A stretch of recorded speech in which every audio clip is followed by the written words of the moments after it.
Point number 17।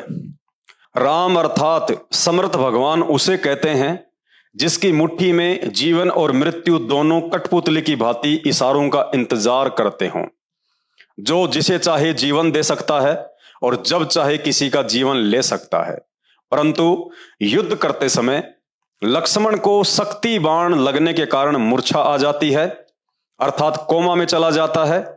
इतनी सी बात से भयभीत होकर श्री रामचंद्र जी समस्त सेना के आगे बच्चों की तरह रोना शुरू कर देते हैं कि वापस जाकर माता सुमित्रा को क्या जवाब दूंगा।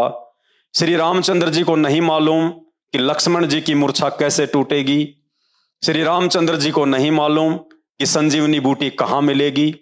श्री रामचंद्र जी को नहीं मालूम कि संजीवनी बूटी कौन लेकर आएगा।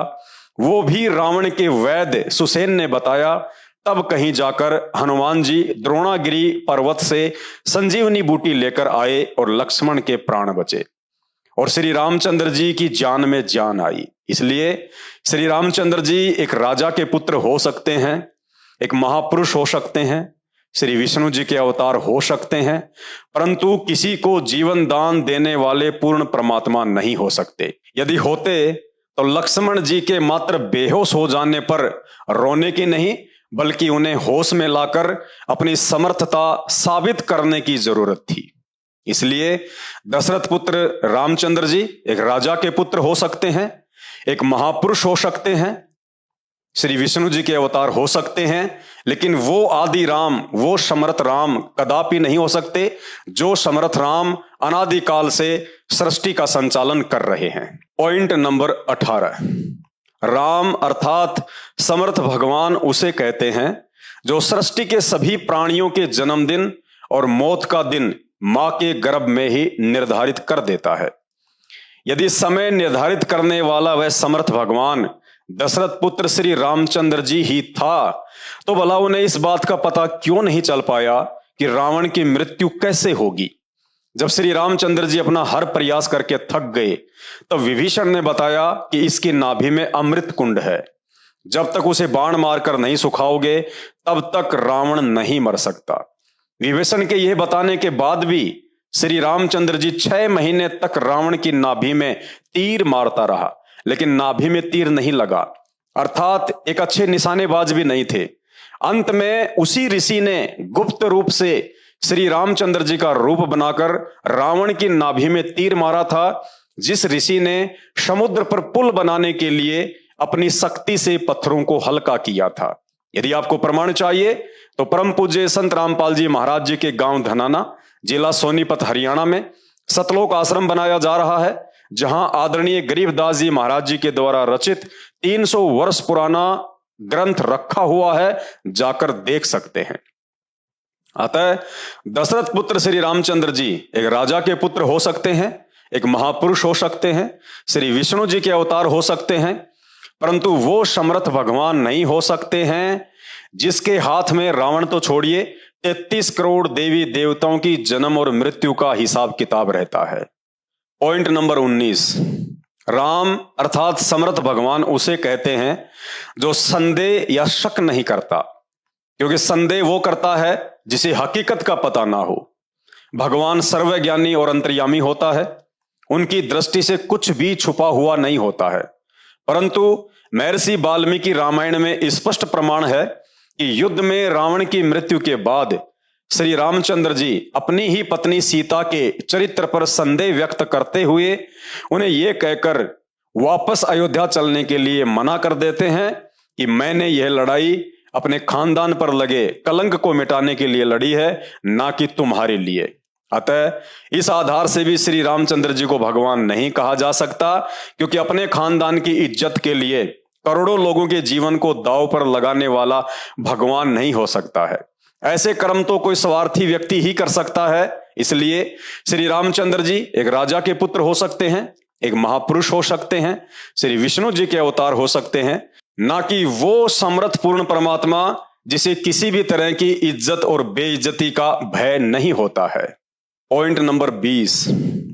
भाई और बहनों, विचार कीजिए, गंगा जैसे पवित्र चरित्र वाली अपनी ही पतिव्रता पत्नी सीता के चरित्र पर झूठा शक करने वाला और समस्त लोगों के सामने उसकी इज्जत की परवाह किए बिना अग्नि परीक्षा लेने वाला दशरथ पुत्र श्री रामचंद्र आखिर कैसे भगवान हो सकता है? क्या भगवान इतना निष्ठुर होता है जिसे अपनी पत्नी की इज्जत से स्वयं की इज्जत की अधिक चिंता हो? जिस दशरथ पुत्र को स्वयं की पत्नी पर ही विश्वास ना हो, वो भला वर्तमान में कलयुग में हर प्रकार से विकारों से ग्रसित उन भक्तों पर कैसे विश्वास कर सकता है 24 घंटे जिनकी जुबान पर गाली और मुंह में गुटखा सड़ता रहता है और उसी गंदी जुबान से जय श्री राम चिल्लाते रहते हैं। इसलिए दशरथ पुत्र श्री रामचंद्र जी एक राजा के पुत्र हो सकते हैं, एक महापुरुष हो सकते हैं, श्री विष्णु जी के अवतार हो सकते हैं, परंतु उस समर्थ परमात्मा का कभी भी दर्जा प्राप्त नहीं कर सकते हैं जो समर्थ भगवान अपने चाहने वालों की इज्जत रखने के लिए स्वयं बेइज्जत हो सकता है। पॉइंट नंबर 21, शास्त्र प्रमाण देते हैं कि दशरथ पुत्र श्री रामचंद्र जी भगवान तो छोड़िए, एक अच्छे न्यायकारी राजा कहलाने के अधिकारी भी नहीं हो सकते हैं। जरा सोचिए, वानर सेना की मदद से रावण की कैद से छुड़वाकर अयोध्या लाने के कुछ ही वर्षों के बाद एक धोबी के व्यंग कसने से अग्नि परीक्षा में पास हो चुकी अपनी ही गर्भवती पत्नी सीता को जंगल में दर दर की ठोकरें खाने के लिए अयोध्या से निकाल दिया गया। क्या यह कार्य किसी भी सूरत में एक न्यायकारी राजा कर सकता है, जबकि अनजाने में लोग उन्हें भगवान की संज्ञा देते हैं? इसलिए दशरथ पुत्र श्री रामचंद्र जी एक राजा के पुत्र हो सकते हैं, एक महापुरुष हो सकते हैं, श्री विष्णु जी के अवतार हो सकते हैं, परंतु उस पूर्ण परमात्मा का स्थान प्राप्त नहीं कर सकते हैं जो न्यायकारी और दयालु है। यहां ना चाहते हुए भी श्री रामचंद्र जी को नारद जी के द्वारा दिए गए श्राप के अधीन होकर निर्दोष सीता जी को दुख उठाने के लिए अयोध्या से जंगल में भेजना पड़ा, क्योंकि नारद जी ने श्राप दिया था कि जिस प्रकार तुम्हारी हरकत से मैं अपनी पत्नी के वियोग में दुखी हूं, उसी प्रकार तुम भी एक पूरा जीवन अपनी पत्नी से दूर रहकर मेरी तरह दुखी रहोगे। अर्थात श्री रामचंद्र जी नारद जी का दिया हुआ श्राप भोगने के लिए ही धरती पर आए थे, ना कि किसी का भला करने और भक्ति करवाकर दुनिया का उद्धार करने के लिए आए थे। इसलिए श्री रामचंद्र जी एक राजा के पुत्र हो सकते हैं, एक महापुरुष हो सकते हैं, श्री विष्णु जी के अवतार हो सकते हैं, लेकिन वो समर्थ राम नहीं हो सकते जिस सृष्टि रचने वाले राम के ऊपर किसी का भी श्राप या दंड काम नहीं करता है।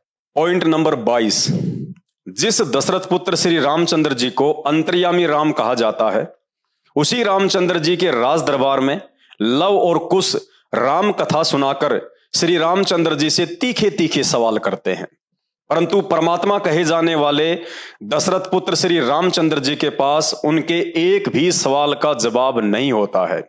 आखिर उन्हें शर्मिंदा होना पड़ता है और यह सोचने पर मजबूर होना पड़ता है कि उन्होंने सीता जी के साथ काल के अधीन होकर नारद जी के श्राप के चलते अन्याय किया है, जिसके लिए संसार में वे सदा निंदा के पात्र बने रहेंगे। दूसरी तरफ घट घट के वासी कहे जाने वाले श्री रामचंद्र जी यह भी नहीं जान पाते हैं कि कथा कहने वाले दोनों बालक उन्हीं के पुत्र हैं।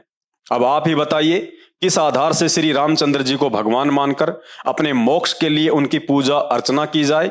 इसलिए श्री रामचंद्र जी एक राजा के पुत्र हो सकते हैं, एक महापुरुष हो सकते हैं, श्री विष्णु जी के अवतार हो सकते हैं, लेकिन कदापि वो समर्थ परमात्मा नहीं हो सकते हैं जो समर्थ परमात्मा केवल सुख देता है और किसी के भी साथ अन्याय नहीं करता है। पॉइंट नंबर 23, सोचिए, श्री रामचंद्र जी के अश्वमेघ यज्ञ का घोड़ा उन्हीं के पुत्र पकड़ लेते हैं। अंतर्यामी परमात्मा कहे जाने वाले श्री रामचंद्र जी अपने ही पुत्रों से युद्ध करने के लिए लाखों की सेना भी भेज देते हैं। श्री रामचंद्र जी की सेना पराजित भी हो जाती है। क्रोध से लाल होकर अंत में श्री रामचंद्र जी स्वयं सेना लेकर उस बच्चे से युद्ध करने के लिए अयोध्या से निकल पड़ते हैं। आमना सामना भी होता है और लज्जित भी होना पड़ता है, लेकिन ये नहीं जान पाते हैं कि वो दोनों बालक उसी के पुत्र हैं। चलिए, नहीं जान पाए तो ना सही, परंतु आप और हमारे लिए सोचने का विषय है, क्या अयोध्या के चक्रवर्ती राजा और विष्णु जी के अवतार कहे जाने वाले श्री रामचंद्र जी को दो छोटे छोटे बालकों से युद्ध करना शोभा देता है? लेकिन इसमें बेचारे रामचंद्र जी का कोई दोष नहीं था, क्योंकि नारद जी के श्राप के अधीन होकर उन्हें यह सब करने के लिए काल पुरुष विवश कर रहा था। इसलिए श्री रामचंद्र जी एक राजा के पुत्र हो सकते हैं, एक महापुरुष हो सकते हैं, श्री विष्णु जी के अवतार हो सकते हैं, परंतु ब्रह्मांड के वो समर्थ भगवान नहीं हो सकते हैं जो भगवान कभी किसी काल पुरुष के अधीन होकर मतिहीन कार्य नहीं करता है। सोचिए, जिस दशरथ पुत्र श्री रामचंद्र जी को अज्ञानतावश आपने परमात्मा मान लिया है, उसी विष्णु अवतार श्री रामचंद्र जी के लिए लक्ष्मण जैसे वफादार भाई ने 14 वर्ष का वनवास भोगा, स्त्री सुख व राज्य सुख का परित्याग किया। अंत में उसी लक्ष्मण को स्वयं श्री रामचंद्र जी ने ही दुर्वासा ऋषि के कहने पर मृत्यु दंड की सजा सुनाई। और शास्त्र प्रमाण देते हैं, श्राप के वशीभूत होकर बेचारे लक्ष्मण ने सरयू नदी में आत्महत्या की, जिसे शास्त्रीय भाषा में जल समाधि कहते हैं, ताकि इस सत्य से पर्दा ना उठ सके। अब आप ही बताइए, श्री रामचंद्र जी किस आधार से भगवान हो सकते हैं? भगवान तो ऐसे स्वामी भक्त वफादार भाई के श्राप को पल में काट सकता है। भगवान उसी शक्ति को कहते हैं जो होनी को अनहोनी और अनहोनी को होनी में बदल दे। परंतु यहां भगवान कहे जाने वाले श्री रामचंद्र जी अपने भाई को श्राप मुक्त करने की बजाय उन्हें उल्टा मृत्यु दंड की सजा सुना रहे हैं।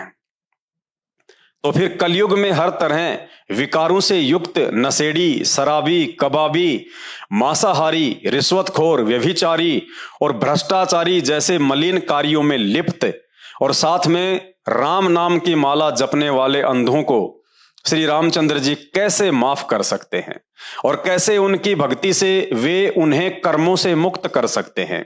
इसलिए श्री रामचंद्र जी एक राजा के पुत्र हो सकते हैं, एक महापुरुष हो सकते हैं, श्री विष्णु जी के अवतार हो सकते हैं, परंतु किसी भी सूरत में उन्हें भगवान की, परमात्मा की संज्ञा नहीं दी जा सकती है, जो परमात्मा भक्ति करने वाले भगत के घोर से घोर पाप कर्मों का सत्यानाश करके उसे सुखी जीवन प्रदान करता है।